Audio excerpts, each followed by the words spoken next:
Gérard Leclerc évoquait à l'instant le plafond de verre du Front National. Est-ce que malgré tout c'est une réussite d'Emmanuel Macron d'avoir réussi à endiguer et finalement de faire un score beaucoup plus large que celui qui était attendu, Philippe Goujon?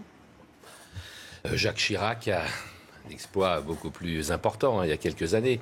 Donc, comme le disait Gérard Leclerc, d'ailleurs on le voit bien sur les traits sévères de Marine Le Pen, la déception du Front National de ne pas avoir atteint la barre des 40%. Et c'est vrai qu'elle, comme son père, sont très habiles pour déjouer les putschs. Il y en a eu d'autres dans le passé. L'histoire de l'extrême droite est ponctuée depuis toujours par des putschs plus ou moins avortés. Et là, effectivement, le fait de décider de créer, de baptiser d'un nouveau nom le Front National, parce que ça ne changera absolument rien au fait qu'il s'agit d'un parti d'extrême droite qui ne peut pas s'allier avec d'autres formations politiques. Et je suis tout à fait choqué par cette alliance éphémère. Le ralliement de Nicolas Dupont-Aignan. Oui, voilà. Mais d'ailleurs dont la moitié du parti l'a quitté depuis lors, et qui se réclame en plus du gaullisme, c'est quand même quelque chose d'absolument ignoble. Et bien voilà, elle essaye de survivre à sa propre défaite. Bon, voilà, elle va continuer à diriger la petite entreprise de famille. Michel Pouzat. Il n'y a pas que Dupont-Aignan, hein. Il y avait aussi Madame Boutin.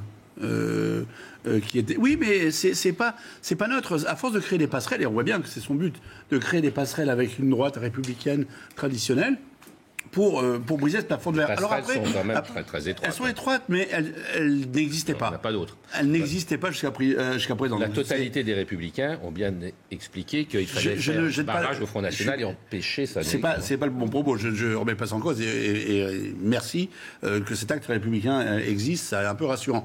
Mais quand même, on voit bien quel est l'objectif de Marine Le Pen. C'est de rendre acceptable son parti. Il ne l'est toujours pas. Les Français le comprennent. Le plafond de verre, il est quand même assez élevé encore. Je vous rappelle que pour les régionales, Mme Le Pen avait fait 45% au premier tour et n'avait pas réussi à gagner un deuxième tour. Alors que 3 régions semblaient totalement promises. Donc on voit bien que, vous savez, c'est comme quand on court un 100 mètres. Hein. Il y a beaucoup de gens qui courent en 10 secondes, mais il n'y en a pas beaucoup qui s'appellent Usain Bolt. Et les dernières secondes sont les plus dures à gagner. Donc pour l'instant, on en est là. Moi, je voudrais quand même insister. Le score du Front National sur cette élection est extrêmement fort. Et ça devrait quand même nous interroger, puisque parmi ceux qui sont exprimés, plus d'un tiers se sont exprimés pour le Front National. C'est aussi une nouveauté, c'est un véritable danger.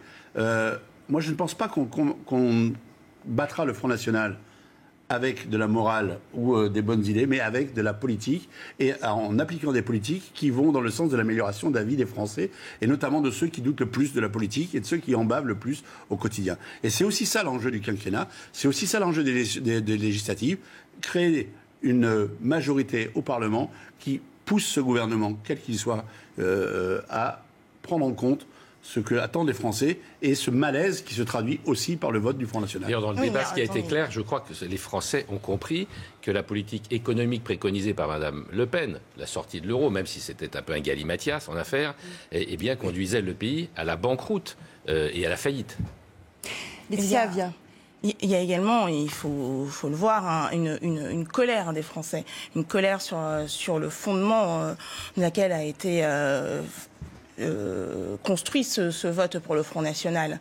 L'enjeu de ces 5 prochaines années, c'est aussi d'entendre cette colère, de la comprendre, et justement pour Emmanuel Macron, pour la majorité En Marche, de pouvoir justement répondre à cette colère, de pouvoir. Et pour comprendre et répondre, il faut pouvoir gouverner. Ça fait partie des questions centrales, celle des législatives. Est-ce que Emmanuel Macron est persuadé de pouvoir avoir une majorité ?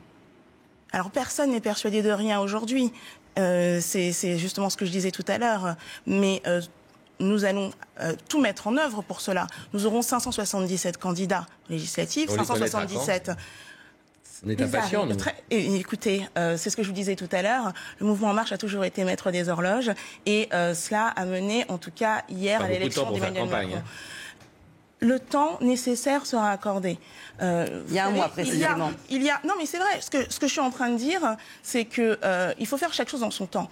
Emmanuel Macron a été élu sur la base d'un programme. Maintenant que ce programme a été validé par les Français, vous pouvez considérer que c'est une image. Moi, je suis une femme de conviction. Ce programme, ça fait des mois que je le défends sur le terrain. Ça fait des mois qu'à chaque fois que j'en parle avec mes concitoyens, ils comprennent en quoi est-ce qu'il va répondre à leurs attentes. Alors, c'est vrai que le débat politique durant les présidentielles a été beaucoup parasité par beaucoup d'affaires, par beaucoup de sujets qui ont empêché de parler du fond. Mais à chaque fois qu'on a parlé du fond, on a eu un vote d'adhésion.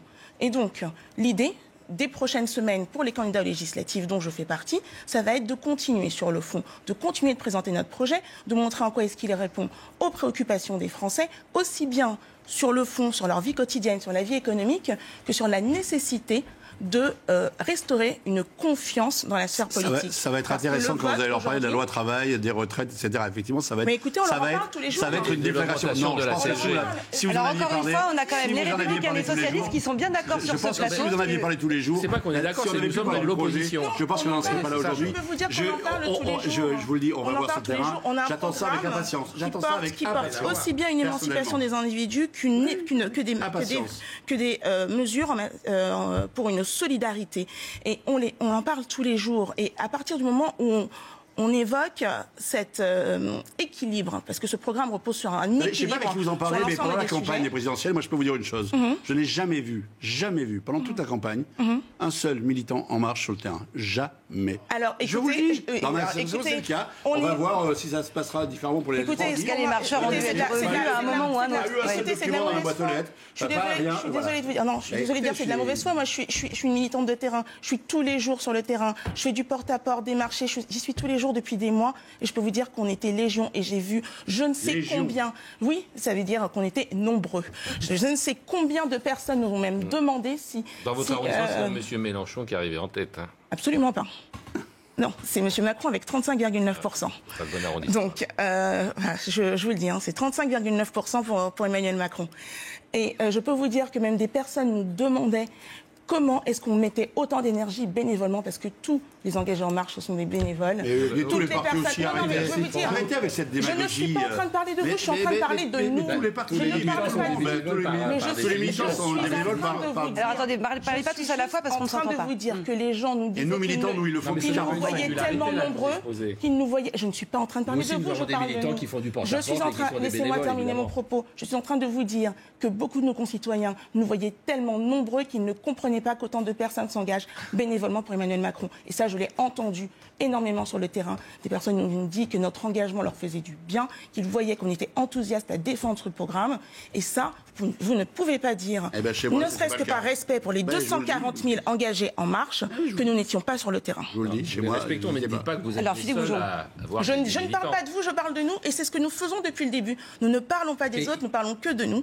Parce que nous avons un projet, parce que nous avons une vision pour la France. Et c'est ce que nous avons défendu auprès des Français. Mais vous avez une Est-ce qu'il y a des choses, est-ce qu'il y a des choses bonnes à prendre dans le programme d'Emmanuel Macron, malgré tout? Il y a tout... Parce que c'est ce que les Français attendent. En tout cas, ils veulent du changement. Ils ont procédé à ce qu'on a appelé le dégagisme. Emmanuel Macron est élu. Est-ce qu'il y a quelque chose à en tirer? Je crains que ce ne soit que du Hollande amélioré, si vous voyez ce que je veux dire. D'ailleurs, les images étaient tout à fait édifiantes de celles du 8 mai. Il y avait plus que de la solennité, il y avait de la connivence, voire de la complicité. Vous voyez que c'était le président sortant qui guidait, comme il l'a fait sans doute pendant tout son quinquennat, Emmanuel Macron dans ses premiers pas de président. Ce n'est pas rassurant pour tous les Français qui rejettent le bilan des astres. Alors Michel Couzeau va peut-être intervenir quand même. Les membres du Parlement. Moi, je voudrais juste vous dire une chose. S'il vous plaît. Moi, j'espère qu'on aura une majorité équilibrée à l'Assemblée nationale, mais qui permettra d'avoir un véritable débat. Et ce qu'on n'a pas toujours eu durant ces 5 dernières années, une co-construction aussi des projets et des lois dans ce. Si on arrive à instaurer ce dialogue-là, moi, j'ai pas une opposition frontale et absolue à Emmanuel Macron. C'est pas la question. Il y a des choses qui me font extrêmement peur. Et je le dis, qui sont extrêmement dangereuses pour la France. Lesquelles je le pense.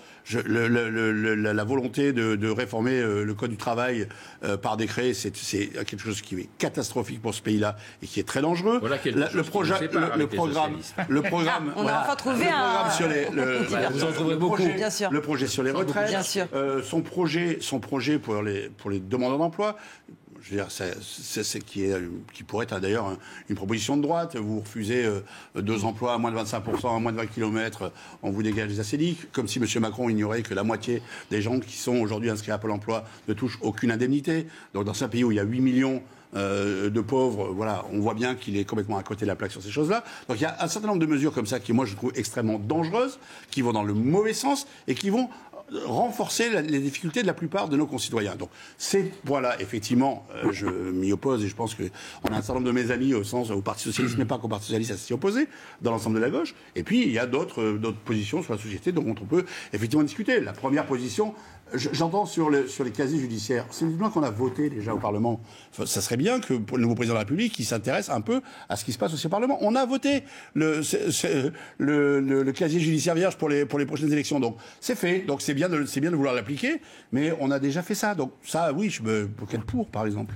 De façon complémentaire et inversée, nous, ben bien sûr, parce que nous sommes dans l'opposition, et vous avez bien compris que nous n'avons pas les mêmes fondamentaux. On a bien compris. Voilà. Nous ne sommes pas dans la même opposition. Parce que nous considérons que ce qu'a présenté M. Macron, même si c'est encore très ambigu et très flou, ne va pas suffisamment loin pour sortir le pays du déclin profond dans lequel l'a enfoncé le quinquennat Hollande, avec un nombre de chômeurs qui est un record absolu, avec un déficit commercial abyssal, avec une dette de plus de 2 000 milliards, etc.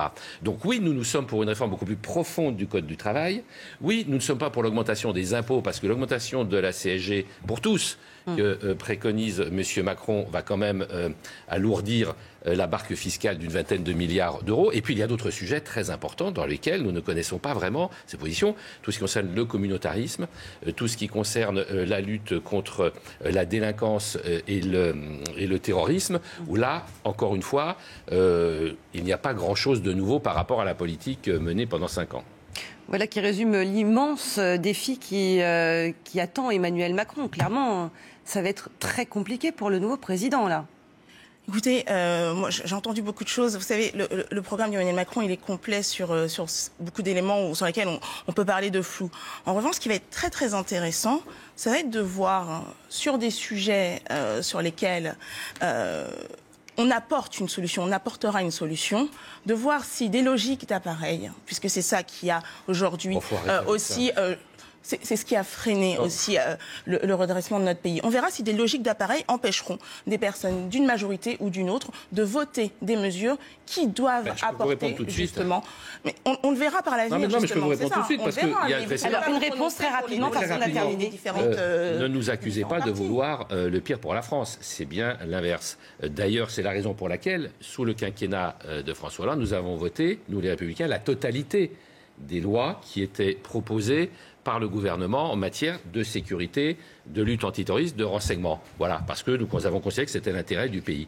Et bien sûr, qu'il y a des mesures positives, nous les voterons. Mais c'est ce qu'on verra. Gérard Leclerc, pas pour autant que nous allons vers la coalition. Gérard Leclerc, juste pour conclure, il est compliqué à lire l'échiquier politique aujourd'hui. Il est très compliqué parce que c'est normal que Philippe Goujon et Michel Pouzel ne soient pas sur les mêmes positions, soient même sur des positions opposées, par exemple. Mais c'est tout à fait logique. Là où ça devient plus compliqué, c'est qu'au sein de chacun des camps, les positions ne sont pas tout à fait les mêmes. Et quand Michel Pouzel parlait tout à l'heure, disait si la gauche était réunie, elle pourrait très bien gagner législative. Le problème, c'est qu'elle en est très, très, très, très loin, puisque au sein même, à la gauche de la gauche, entre Mélenchon et les communistes, il n'y a pas d'accord pour l'instant. Et chez les socialistes, entre, disons, les valsistes, les hammonistes et d'autres, là aussi, on ne voit pas très bien sur quel programme ils pourraient se mettre d'accord. Donc, ça complique effectivement beaucoup les choses et ça rend très incertain l'élection législative. Merci beaucoup d'être venu débattre aujourd'hui sur le plateau de CNews au lendemain de l'élection d'Emmanuel Macron et en ce jour de commémoration du 8 mai 45. Vous restez avec nous, on se retrouve à 13h en direct.